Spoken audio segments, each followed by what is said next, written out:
Hi, Alima. Am I saying your name right? I don't know. My daughter's name is Amelia, so I think your name is beautiful, but I don't know how else you'd pronounce it. Okay, anyway, I'm doing the screen recording so that I can get more accomplished in a shorter amount of time, and so that you have it to look back at if you want to reflect on something more, or if there's something you disagree with. But overall, portfolio reviews are just incredible for your growth as a photographer. Just getting a fresh pair of eyes on your work after you look at something so long, it changes. And then also as artists, we tend to look at something so long and start seeing what we don't like about it. So a fresh pair of eyes can help you to see more of the beauty in something. Okay, so overall, I think that your photography is amazing. It's so beautiful. It's so meaningful. When I see it on Instagram, it stops my scroll, and I recognize your work without looking at your profile name. So for me, that was a really big mark of accomplishment when people started telling me they could just instantly recognize my photos. It means your signature style is really developing in a clear way, and I can see a lot of it. So I'm gonna delve more into that at the end. First, I'm gonna kind of go through and tell you photo by photo what I think. And you have to remember, there are so many images in here that are gorgeous and perfect for your portfolio, and some are amazing that I think you should throw out, and that doesn't mean you wouldn't put them in someone's gallery. Like, someone would very much cherish these images, but it's just with a portfolio, with a gallery, you're giving a lot of images. With a portfolio, you're just doing maybe one from each shoot, if that. So you really have to pick the best of the best, okay? So overall, like I was telling you from my first glance, I feel like your storytelling is so strong, it's so powerful. You're able to pack so much meaning into one capture, and that's, a real gift and talent that you've developed, that I really admire. I'm at the park. You hear a lot of noise in the background. I love the way that you frame a lot of your photos. Like I was saying, it feels like you take a respectful distance from the subject without getting too close and, infringing on a private moment. I can really feel that from your photography. So I'm going to go through, here you go, buddy. I'm going to go through picture by picture and tell you what I see. I'll give you a little scene, see? Okay, so this first one, I'm going to guess that's your daughter, because you don't have the same distance as you do in other ones. It just seems a little bit closer, like you're part of the scene, rather than stepping back and viewing it at just the right distance. So for that reason, I would say, but it's such a strong story. It's such a strong moment. The editing is beautiful. It's a little inconsistent over the 10 photos you're editing. Like, this one is really high contrast, and this one isn't. And this one is not. It's the right amount, I think. But contrast is really preference, right? I love lots of contrast in black and white. So I think these are beautiful. So I think this level of contrast is really nice. And that's a lot like in this one. So I think if you could have more consistency with that, it would really pull your portfolio and work together in a nice way. That would be pleasing to potential clients too.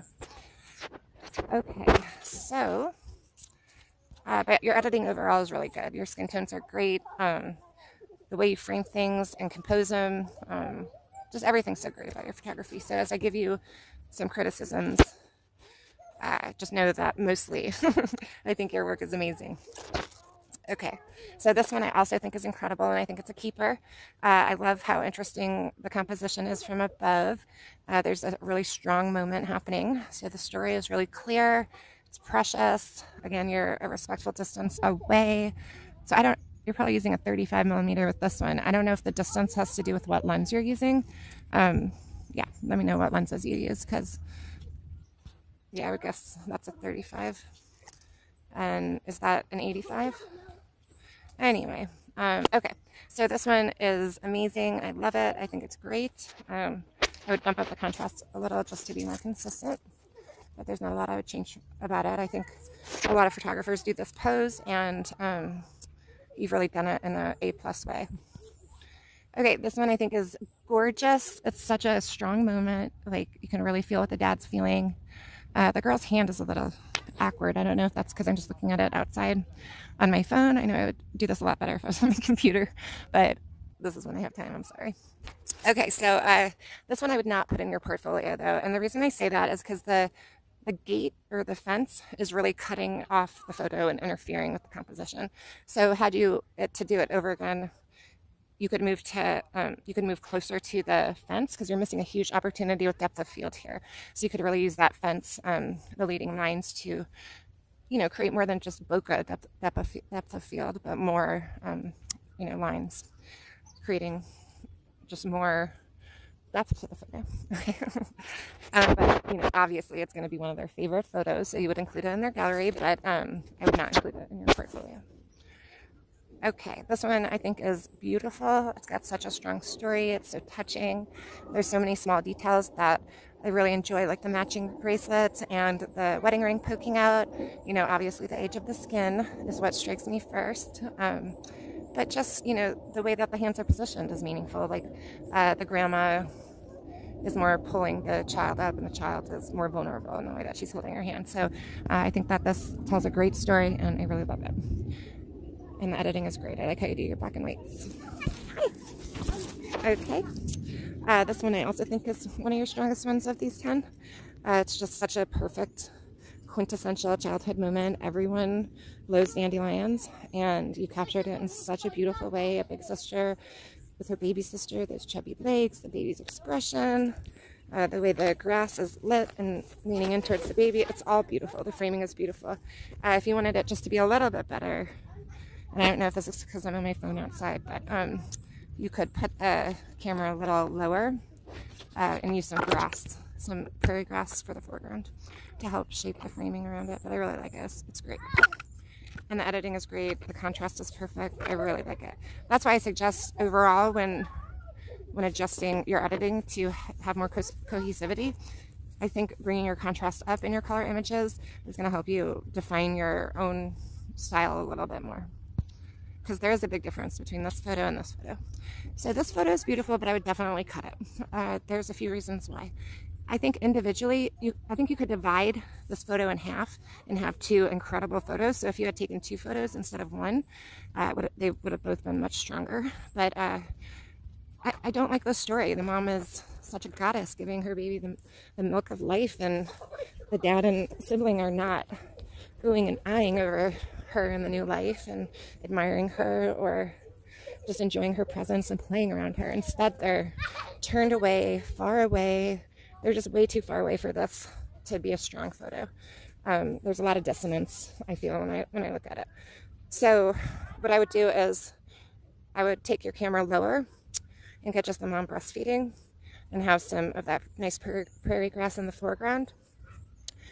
And then, arrange the dad and the child around the mom. And they don't have to be looking at her or engaged with her. I mean, they could be still playing with each other and engaged with each other, like tickling each other with a piece of prairie grass or something. But they're not part of the scene. It's just too separate. And the editing is really off compared to your other ones too. It's just a little cold. And you could bump up the contrast too. Okay. Ooh, this one's my favorite, I think. So beautiful, such a strong photo, so emotional. I know exactly how she's feeling. Even if I never had a kid, I would know exactly how she's feeling. This moment is so precious. The only thing is, if you're going to keep it in your portfolio, I would definitely do something about that weird finger. She's got some oddly long fingers. So I would, hold on. I think you could clone it out and make it look like it's folded. I like the symmetry of the hand on top pointing up and the hand on down pointing down, but it's just too much of a hand sign or something. It's really distracting. It's distracting from an otherwise perfect image. I love it so much. So precious. I feel like it's such a gift to be able to see it. Okay, this one is amazing. I love everything about it, almost. The editing is great. Again, I'd bump up your contrast for more consistency. And also I think it would just make a more impact, just more of an impact on your color photos. So I love the way you frame this. The peek into, this really precious, joyful moment is so amazing. I love it. I love how you framed it through the window. I love the mom's bare feet. I love the baby's little feet sticking out, which is almost like an afterthought because the moment's really about you know, the joy of music, celebrating the joy of music with your children as a family or whatever it is to them. I love it. I'm sure they absolutely love it. The only thing I would do differently is, let me flip my camera. Okay, I would definitely frame this lamp and dresser, so distracting. You just can crop that right out and do it just like that. Just like that, I would do it. So you can see a little, you can see more of the definition of the window pane, but yeah, there's nothing that that lamp and dresser are adding to the photo. It's throwing it off. It's distracting my eye from an otherwise amazing image. So I think just like that would be great, but you know, with a little on the end there. So gorgeous. I love it. Definitely in your portfolio if you crop it better. This one, I'm guessing the crop is because you pulled it from Instagram. So I just think this is a stunning image as well. Hopefully you got her head in the reflection because there's so much beauty and symmetry in that. Yeah, I think it would be just such a perfect, and I think it's beautiful the way it's cropped at the bottom too. I love how you captured. Yeah? Okay, sorry this isn't as professional as I usually am. I'm just trying to give you as much value as I can in the time that I have. Okay, so yeah, the light is perfect the way it falls on this moment. There's so much texture because of the reflection, and the, you know, even the dirt and the rocks bring a lot to it, and the moment's beautiful. I mean, it's just so quintessential. It's, you know, what you want to share with your own child. So awesome. Okay, photo is really beautiful. There's a lot of beautiful elements to it, like the mom's hair and the clothing, his collar, his beard, everything brings a lot of texture and depth to the photo. The hands are positioned pretty well. There's that hand again with the two fingers sticking out. That's funny. Okay, and it's so sweet with his big hand and her little hand. And her expression is also very cute, but it's very incongruent. The whole photo makes me feel a little unsafe. Like I'm sure you probably know this, but there's 3 ways a subject can be looking in a photo. They can be looking at something inside the frame, something outside the frame, or directly at the camera. And I quickly looked through your Instagram work, and you're so good at getting them to connect authentically, and I really feel their joy, and I feel sentimental moments in your photography. And you had much better, stronger ones from your feed that I saw, like the little blonde boy with a beige sweater on. That was a good looking at the camera one. And there was a little redheaded girl on her mom's lap. That was really powerful, and I feel like that's more in line with your style. But this one, she's almost looking at you like, why are you intruding on the moment? And so where you usually have a bigger distance away, in this photo it's too close, and then with the way that she's looking, it just feels a little uncomfortable. But everything else is really beautiful about it, the light and everything I said before. So I think if you go back to the shoot and pick one where she's looking at them instead, it would be much more powerful. So I don't know if you noticed, but this was the only picture where there was any eye contact with the camera out of the 10 that you gave me. And these are also amazing and magical. And then looking through your Instagram feed, you really just have an amazing ability to not only create that connection, which is not easy to do, it takes skill and experience and a vulnerability on your part, but also you have the ability to choose the right photos, right? Because I like the ones that you chose for Instagram.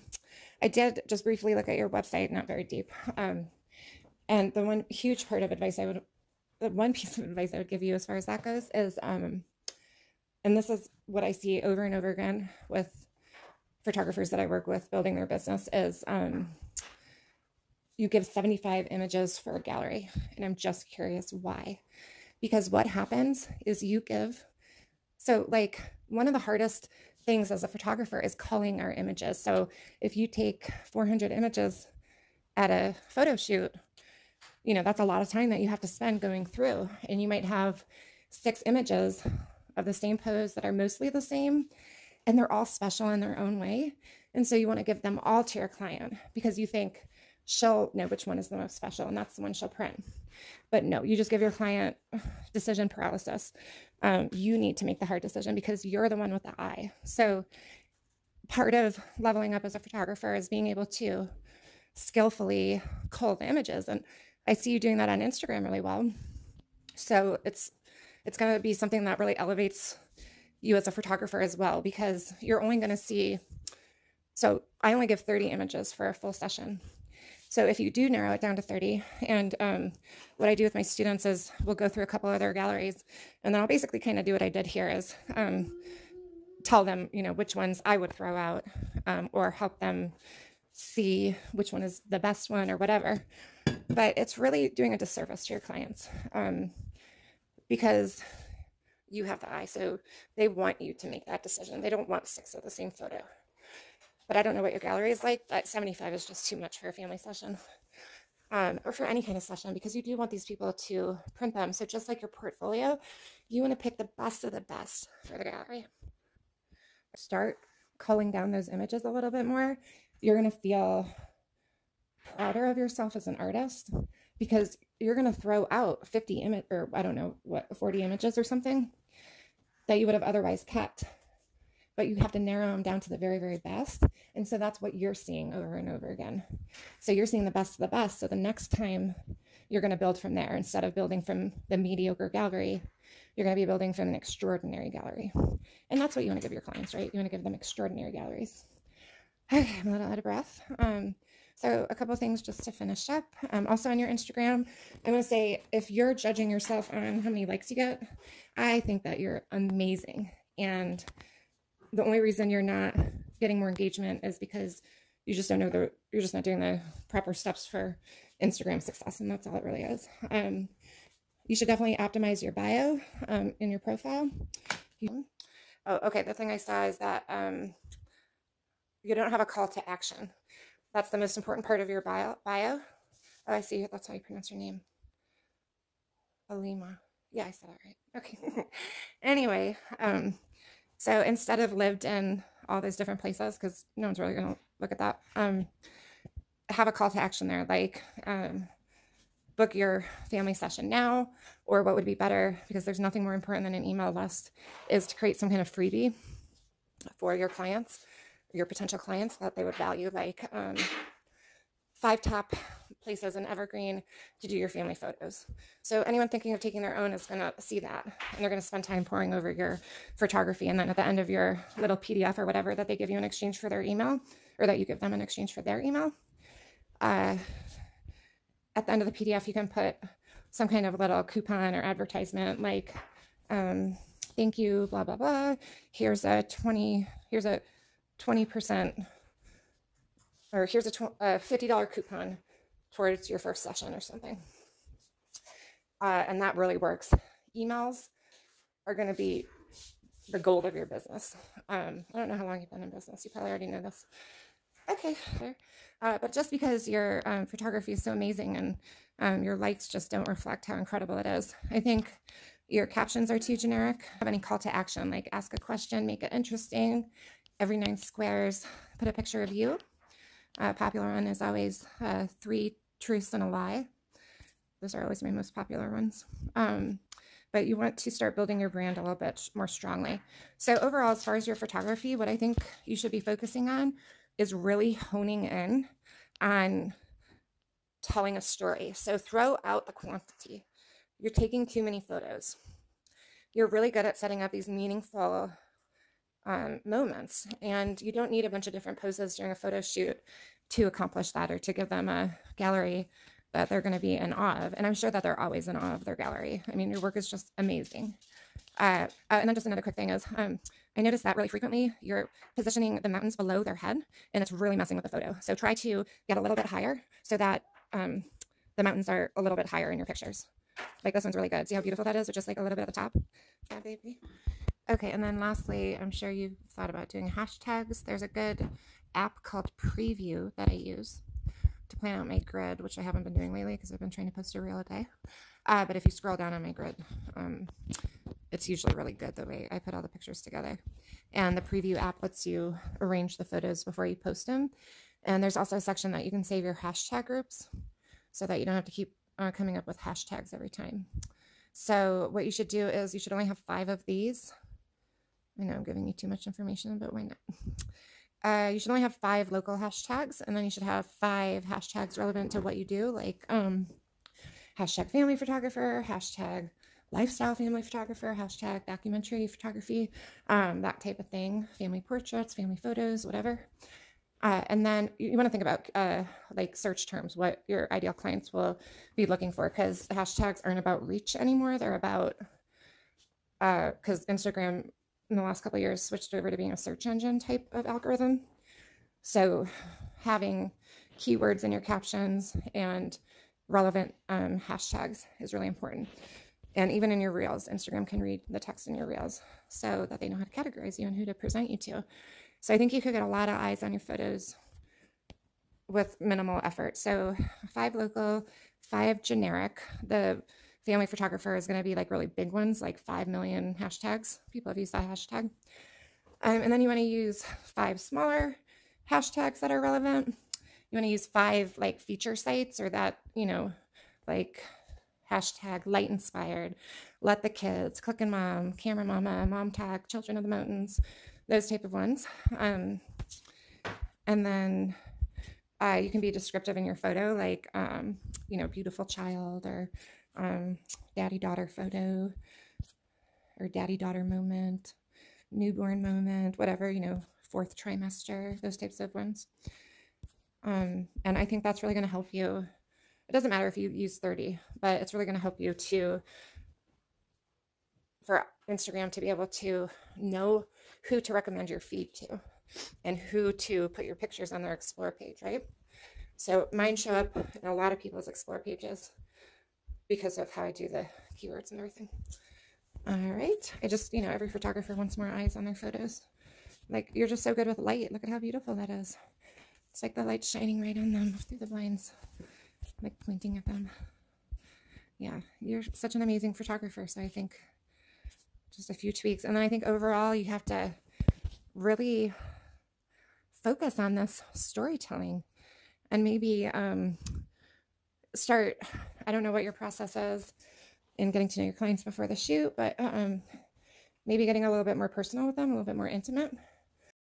Okay, so I can't really say much about, I can't make suggestions on, you know, what to do specifically, because I don't know your goals and dreams and aspirations as a photographer. I don't know what you're most passionate about, because you could be really amazing at these newborn home sessions and hate them. I do think you should definitely be charging more for newborns. I used to get so many newborn clients. I don't know why I don't anymore. I guess because I don't post newborns, so I don't get newborn. Because what you post is the clients that you get. That's why I'm redoing my entire portfolio. But I was doing too many at one point, and so I raised my session fee $100, and I got more inquiries. So it didn't slow down; it just sped up. So I would definitely, and that was like 10 years ago. So I would definitely increase your newborn session price, because that's just so much more work overall, energetically, artistically. It's more challenging, and editing is probably takes way more time. I know for newborns, like, you have to smooth out their skin and stuff, so definitely justified and charging more. And then I would love to see the in-home family session and what you can create with that. I recently found a photographer named on Instagram, Light by Iris, and I think you'll find a lot of inspiration with her backgrounds, with the way she does.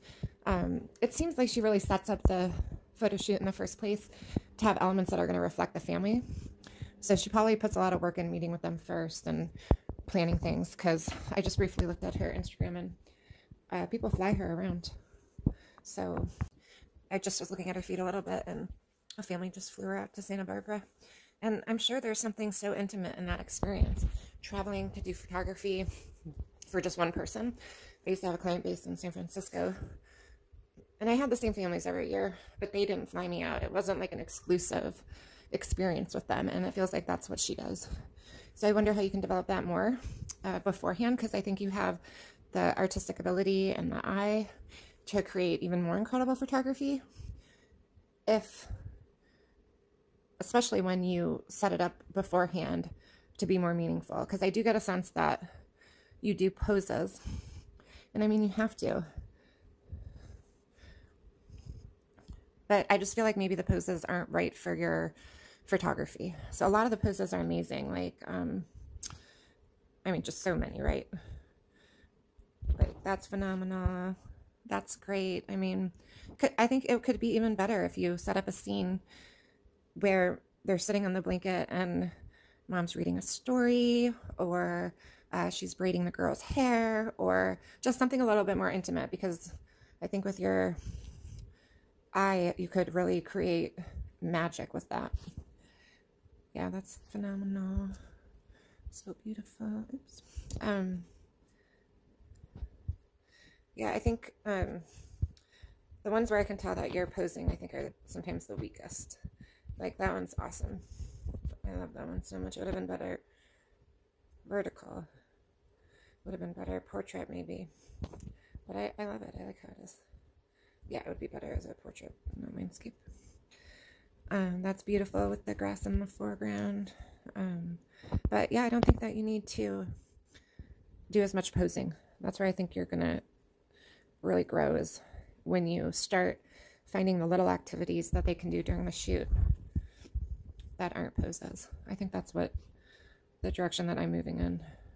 Because like that's really cute. But what if mom and dad were not in a pose? What if they were, you know, sitting with their legs hanging off and just holding hands, and you told them to talk about, you know, what they think the girls are going to be when they grow up and not look at you? Like those kind of posing prompts are what you need. So you're amazing. You're a phenomenal photographer. I just think there's so much power in your pictures here. Like instead of just, I don't know what you tell them, instead of telling them to talk to each other, tell them to talk about the day the little one was born, or have the older sister tell the story of when the little one was born. Like more things like that, I think are going to make your photography just really shine and stand out in your signature style, which is already clear, but it's going to really level up. So I can't wait to see. I'm really excited to see how you grow this year. I really hope this was helpful. I really enjoy doing these. Usually I sit down with, it's part of what I offer my one-on-one coaching students as like a sign-on bonus, is a 10 photo portfolio review, an Instagram audit, and a website SEO audit, an action plan. It's like a 2-hour Zoom meeting that I usually do. So that's why this went on so long, because I put a little bit of everything in there. Maybe not the SEO though, but for Instagram for sure. I love shooting. And I'm really working on my photography this year, but business is my thing. I had a manufacturing business before this, so I really feel fulfilled when I'm figuring things out and helping others. So, because you learn more about yourself when you do. Like now when I go to look at my profile, you got to scroll down because I've been trying to do reels and there's no cohesivity in my feed right now. But if you scroll down, there is. You know, I have a lot of staring at the, you know, looking at the camera, but I'm really good at getting people like engaged with me. I think I was always really good with kids. I was a preschool teacher. So I like getting the kids engaged with me. But that's made my photography so portraity. So I don't know. I just have to figure out how I want to grow as a photographer. Maybe stop doing poses and start doing meaningful moments the same. See how much I learn about myself? Okay, too long. I'll talk to you soon.